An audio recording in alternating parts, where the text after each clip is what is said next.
एक बार एक शिकारी शिकार करने के लिए जंगल में पहुंचा। उसने अपने तीर पर बहुत ही खतरनाक जहर लगाया और शिकार को निशाना बनाकर उसने तीर को छोड़ा। लेकिन उसका तीर चूक गया और एक पेड़ में जाकर लगा।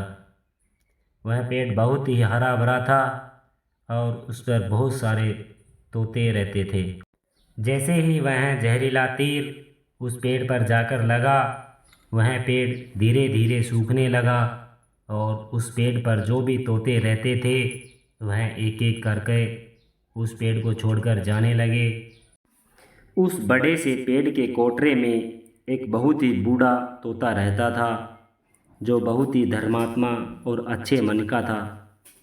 सभी तोते उस पेड़ को छोड़कर जाने लगे थे, लेकिन वह बूढ़ा तोता बाहर घूमने जाता, दाना लेकर के आता और उसी कोठरे में आकर बैठ जाता था, परंतु उस पेड़ को छोड़कर जाने को तैयार नहीं था।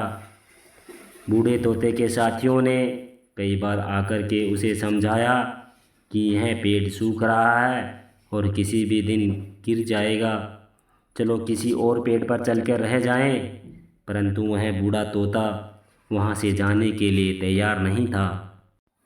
अब यह बात देवराज इंद्र तक पहुँची और उन्हें बताया गया कि एक तोता है, वह जिस पेड़ पर रहता है उस पेड़ पर एक जहरीले तीर लगने के कारण वह गिरने और ख़त्म होने की कगार पर आ पहुँचा है और बूढ़ा तोता अभी भी वहीं पर रह रहा है।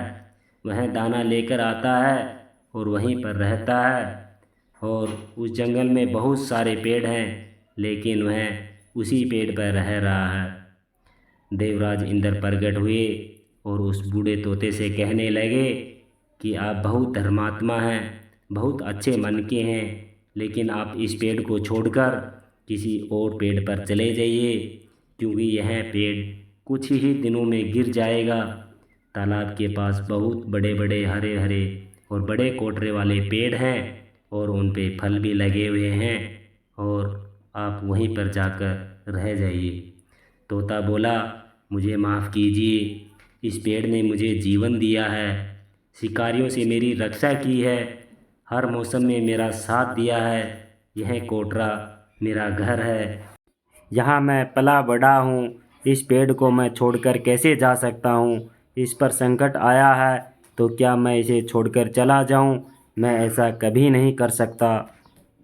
देवराज इंद्र तोते की इस बात से बहुत ही प्रसन्न हुए। उन्होंने तोते से कहा, मैं आपके इस बात से बहुत ही खुश हूँ, मांगो जो आपको मांगना है। उस बूढ़े तोते ने कहा, मुझे बस इतना मांगना है कि जिस पेड़ ने मुझे जन्म दिया, जहाँ मैं रहा पला बड़ा, जिसे मेरा जन्मभूमि कह सकते हैं, आप इसे फिर से वैसा ही हरा भरा कर दें। देवराज इंद्र ने अमृत से उस पेड़ को सींच दिया और वो पहले की तरह हरा भरा कर दिया। अब वापस से उस पेड़ पर आकर के बाकी तोते भी रहने लगे। वह बूढ़ा तोता कुछ समय तक और जिंदा रहा और फिर उसकी मृत्यु हो गई, वह स्वर्ग में चला गया। तो दोस्तों, यह कहानी हमें सिखाती है कि जब भी किसी इंसान का बुरा दौर आता है तो वह इमोशनली वह टूट जाता है और उसको किसी के सहारे की ज़रूरत होती है। अगर आप भी ऐसे समय में उसे छोड़कर चले जाएं, उससे बात न करें, उसे मुँह मोड़ लें, तो आपसे बुरा और कोई नहीं होगा, क्योंकि आप किसी के सुख के साथी न बने, लेकिन दुख में हमेशा सभी के साथ रहना। तो दोस्तों, कहानी कैसी लगी तो आप कमेंट में लिखें और ऐसी ही नई नई कहानियाँ सुनने के लिए चैनल को सब्सक्राइब करें। नमस्कार दोस्तों।